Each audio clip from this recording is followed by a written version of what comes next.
কারোর সাথে যুদ্ধ নয়, দেশের সার্বভৌমত্ব রক্ষায় কাজ করছে সরকার, বলেছেন প্রধানমন্ত্রী। অভ্যন্তরীণ বিষয়ে হস্তক্ষেপ সহ্য করা হবে না। খালেদা জিয়া গুরুতর অসুস্থ, যে কোনো সময় জীবনহানির আশঙ্কা, বলেছেন মির্জা ফখরুল। চেয়ারপারসনের মুক্তির দাবিতে শনিবার নয়াপল্টনের সমাবেশের ঘোষণা। তিস্তা সহ যে কোনো দ্বিপাক্ষিক চুক্তির সময় বাংলাদেশকে স্বাধীন সার্বভৌম দেশ হিসেবে নিজেদের সক্ষমতা জোরালোভাবে তুলে ধরার আহ্বান সিপিডি। দেখছিলেন বিআরবি কেবল সংবাদ শিরোনাম, এবারে বিস্তারিত খবর। প্রধানমন্ত্রী শেখ হাসিনা বলেছেন, কারো সাথে যুদ্ধ নয়, দেশের সার্বভৌমত্ব রক্ষায় সরকার প্রস্তুত জানিয়ে তিনি বলেন, অভ্যন্তরীণ বিষয়ে কারো হস্তক্ষেপ সহ্য করা হবে না। দেশ এগিয়ে নেওয়ার সাথে ফোর্সেস গোলের মধ্য দিয়ে সশস্ত্র বাহিনীকে আধুনিক যুগোপযোগী করার কাজ চলছে বলেও জানান প্রধানমন্ত্রী। প্রধানমন্ত্রীর কার্যালয়ে স্পেশাল সিকিউরিটি ফোর্সের প্রতিষ্ঠা বার্ষিকী উপলক্ষে বিশেষ দরবারে এসব কথা বলেন প্রধানমন্ত্রী। আরও জানাচ্ছেন রুকনুজ্জামান। বুধবার প্রধানমন্ত্রী কার্যালয়ে রাষ্ট্রপতি ও প্রধানমন্ত্রী নিরাপত্তার দায়িত্ব পালন করা স্পেশাল সিকিউরিটি ফোর্সের ৩৮তম প্রতিষ্ঠা বার্ষিকী উপলক্ষে বিশেষ দরবারের আয়োজন করা হয়। অনুষ্ঠানে প্রধান অতিথির বক্তব্যে প্রধানমন্ত্রী শেখ হাসিনা বাংলাদেশের শান্তির পক্ষে প্রতিরক্ষা নীতির কথা তুলে ধরেন। দেশের সার্বভৌমত্ব রক্ষায় সশস্ত্র বাহিনীর আধুনিকায়নে সরকারের ফোর্সেস গোল সহ নানা উদ্যোগের কথাও বলেন প্রধানমন্ত্রী। যে কোনোভাবে হোক বহিঃশত্রুর আক্রমণ থেকে দেশকে রক্ষা করা, নিজেদের রক্ষা করা, আমরা কারোর সাথে যুদ্ধ করতে যাব না, কিন্তু আক্রান্ত হলে যেন নিজের দেশের স্বাধীনতা সার্বভৌমত্ব রক্ষা করতে পারি, সেইভাবেই আমাদেরকে প্রস্তুতি নিতে হবে, সেইভাবে আমাদের থাকতে হবে। সেই দিকে লক্ষ্য রেখেই কিন্তু আমাদের সকল পদক্ষেপ আমরা নিয়েছি। শেখ হাসিনা বলেন, দেশ এগিয়ে যাচ্ছে, যাবে, বাংলাদেশ দক্ষিণ এশিয়ার গুরুত্বপূর্ণ অঞ্চলও হয়ে উঠছে। অনেক গুরুত্বপূর্ণ ব্যক্তি এখানে আসবে, ফলে তাদের নিরাপত্তা নিশ্চিতে সততা, দৃঢ়তা ও আরও নিষ্ঠার সাথে দায়িত্ব পালনের কথা বলেন প্রধানমন্ত্রী। এসএসএফ সবসময় অত্যন্ত গুরুত্বপূর্ণ দায়িত্ব পালন করে থাকে। শুধু দেশের অভ্যন্তরে না, বিদেশি অতিথিরা অনেকেই আমাদের বাংলাদেশে আসেন, তাদেরও নিরাপত্তায় যেভাবে ব্যবস্থা নেন এই অতিথিদের জন্য, সেটা অত্যন্ত গুরুত্বপূর্ণ এবং খুবই স্পর্শকাতর। কিন্তু আমি ধন্যবাদ জানাই যে আমাদের এসএসএফের প্রতিটি সদস্য তাদের কর্মদক্ষতা, সুনিপুণ পেশাদারিত্বের মাধ্যমে এই দায়িত্ব যথাযথভাবে পালন করেন। নিরাপত্তা নিশ্চিত করার পাশাপাশি নেতৃত্ব যেন জনবিচ্ছিন্ন না হয়ে পড়ে, সেদিকে খেয়াল রাখার কথাও বলেন প্রধানমন্ত্রী শেখ হাসিনা। রুকনুজ্জামান, বাংলা ভিশন, ঢাকা। বিএনপির মহাসচিব মির্জা ফখরুল ইসলাম আলমগীর জানিয়েছেন, বেগম খালেদা জিয়ার অবস্থা গুরুতর, যে কোনো সময় প্রাণহানির আশঙ্কা রয়েছে। এত অসুস্থতার পরও বেগম জিয়াকে বিদেশে গিয়ে উন্নত চিকিৎসা নিতে দিচ্ছে না সরকার। তাই বাধ্য হয়ে এবার চেয়ারপারসনের মুক্তির দাবিতে শনিবার ঢাকায় সমাবেশ সহ ৩ দিনের নতুন কর্মসূচি ঘোষণা করেছে বিএনপি। রিপোর্ট করেছেন সিকান্দার রেমান। নয়াপল্টনের কেন্দ্রীয় কার্যালয়ে যৌথ সভা করেন বিএনপি নেতারা। মির্জা ফখরুল ইসলাম আলমগীর জানান, বেগম খালেদা জিয়া গুরুতর অসুস্থ, যে কোনো সময় তার জীবন হানি হতে পারে। এমন মামলায় অন্যরা মুক্তি পেলেও আদালতের দোহাই দিয়ে বিএনপি চেয়ারপারসনকে উন্নত চিকিৎসা থেকে বঞ্চিত করা হচ্ছে বলে অভিযোগ করেন বিএনপি মহাসচিব।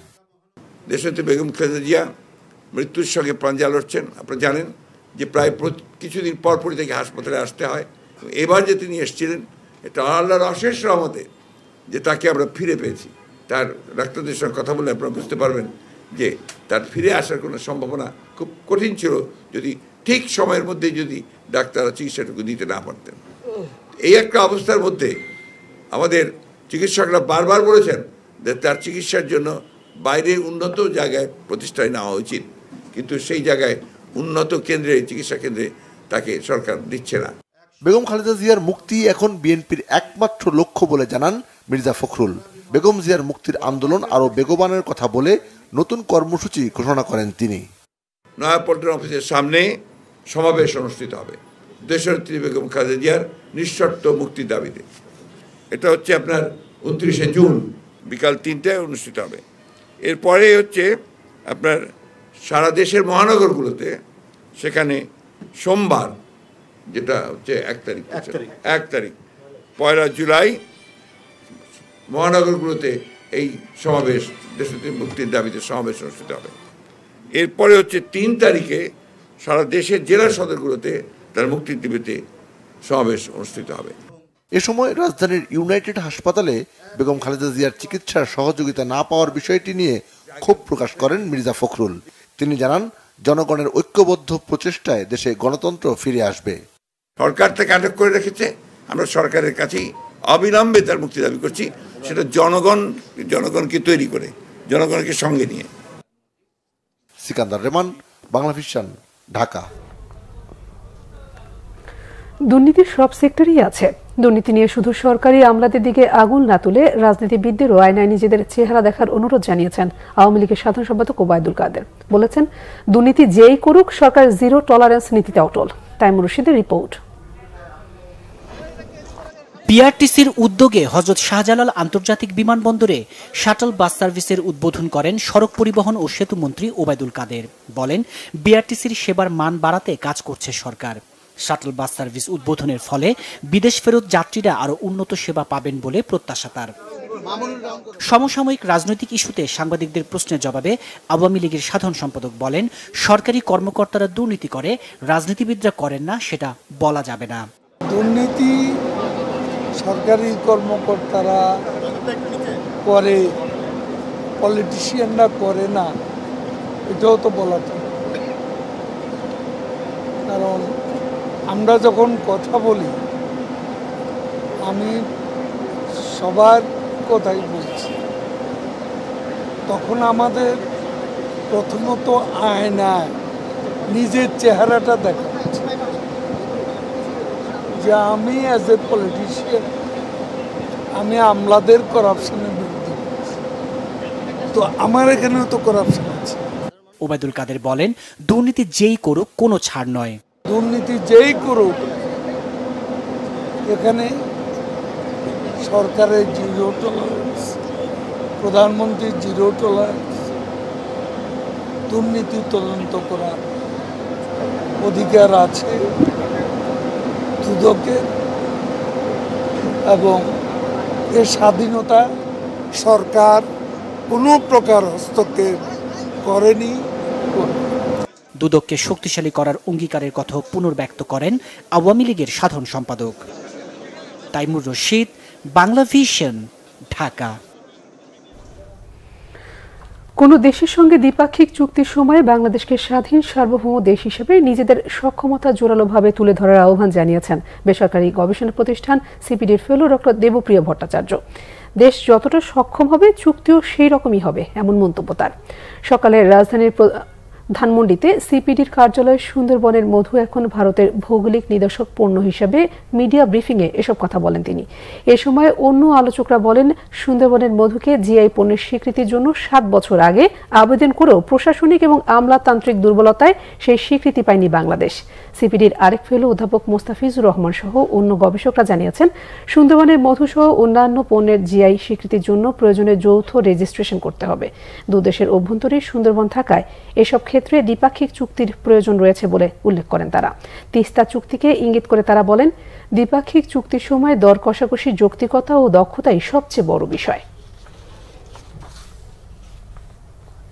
দ্বিপাক্ষিক চুক্তি কি ভালো হবে, ফেডারেল সাথে হবে না স্টেটের সাথে হবে, মানে শুনেন, আপনি যতখানি সক্ষম ওই রকমই চুক্তি হবে। চুক্তি তাই হয় যেটাতে আপনার সক্ষমতা এবং আপনার দর কষাকষির যৌক্তিকতা, দক্ষতা আপনি প্রকাশ করতে পারেন।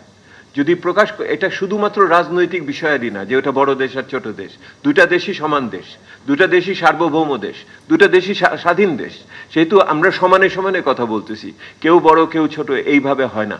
এটা জাতিসংঘের কাঠামোতে এক দেশ এক ভোট। হ্যালো, বাণিজ্য প্রতিমন্ত্রী আহসানুল ইসলাম বলেছেন, দেশের পণ্যের যথেষ্ট সরবরাহ রয়েছে, বাজার অনেকটাই স্থিতিশীল এখন। সচিবালয়ের সাংবাদিকদের সাথে আলাপকালে একথা বলেন তিনি। বলেন, টিসিবি দিয়ে বাজার কিছুটা নিয়ন্ত্রণ করা সম্ভব হয়। বাজারে সাপ্লাই চেইন ঠিক রাখতেই মনিটরিং করা হচ্ছে। সরবরাহ চাহিদার উপর ভিত্তি করে দাম নির্ধারণের চেষ্টা করা হচ্ছে বলেও জানান তিনি। ট্যারিফ কমিশনকে ঢেলে সাজানো হবে জানান বাণিজ্য প্রতিমন্ত্রী। বলেন, মিয়ানমারের সাথে বাণিজ্য নিয়ে চুক্তি হবে, জুলাই মাসে চুক্তির সম্ভাবনা রয়েছে। চুক্তি হলে কিছু নিত্যপণ্য মিয়ানমার থেকে আনা হবে। রেমিটেন্সের একটা বড় অংশ সরাসরি গ্রামে চলে যায় উল্লেখ করে তিনি বলেন, গ্রামের মানুষের ক্রয় ক্ষমতা বেড়েছে, তবে শহর কেন্দ্রিক নির্দিষ্ট আয়ের মানুষরা কষ্টে আছে বলেও স্বীকার করেন বাণিজ্য প্রতিমন্ত্রী। আমাদের মন্ত্রণালয়ে আমরা বাজার পর্যবেক্ষণ করি, মনিটরিং করি।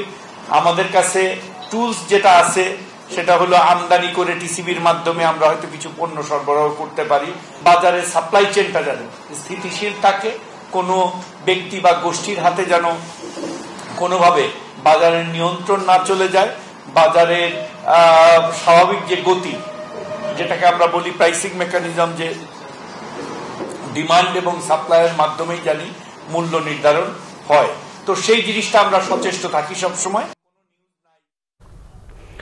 ঈদুল আজহা এবার সড়ক, রেল ও নৌপথে ৩৩৭টি দুর্ঘটনায় ৪৮৮ জন নিহত হয়েছে বলে দাবি করেছে বাংলাদেশ যাত্রী কল্যাণ সমিতি, যা গত ঈদুল আজহার চেয়ে প্রায় ১২% বেশি। ঈদের আগে পরে ১৩ দিনের যাত্রাপথে দুর্ঘটনার চিত্র তুলে ধরতে বুধবার বাংলাদেশ ফটো জার্নালিস্ট অ্যাসোসিয়েশনে সংবাদ সম্মেলন করে বাংলাদেশ যাত্রী কল্যাণ সমিতি। বিভিন্ন গণমাধ্যম এবং হাসপাতাল থেকে পাওয়া তথ্যের সংস্থাটির দাবি, সড়কে ৩০৯ দুর্ঘটনায় নিহত হয়েছে ৪৫৮ জন, রেলে ২২ দুর্ঘটনায় নিহত ২০ জন, নৌপথে ৬ দুর্ঘটনায় ১০ জন নিহত হন। তথ্য গোপন করে সড়ক দুর্ঘটনায় হতাহতের ঘটনা কমাতে চায় বিআরটিএ কর্তৃপক্ষ, এমন অভিযোগ করেন যাত্রী কল্যাণ সমিতি। বিআরটিএ সহ সরকারের বিভিন্ন সংস্থা পরিবহন মালিকদের নিয়ন্ত্রণ করতে ব্যর্থ, তাই সড়কে নানা অনিয়মের সাথে বাড়ছে দুর্ঘটনা, অভিমত যাত্রী কল্যাণের। ২২টি দুর্ঘটনায় ২০ জন নিহত এবং ৪ জন আহত হয়েছে। নৌপথে ৬টি দুর্ঘটনায় ১০ জন নিহত, ৬ জন আহত, ৬ জন নিখোঁজ রয়েছে। সড়ক, রেল, নৌপথে সম্মিলিতভাবে ৩৩৭টি দুর্ঘটনায় ৪৮৮ জন নিহত, ১৮৫০ জন আহত হয়েছে।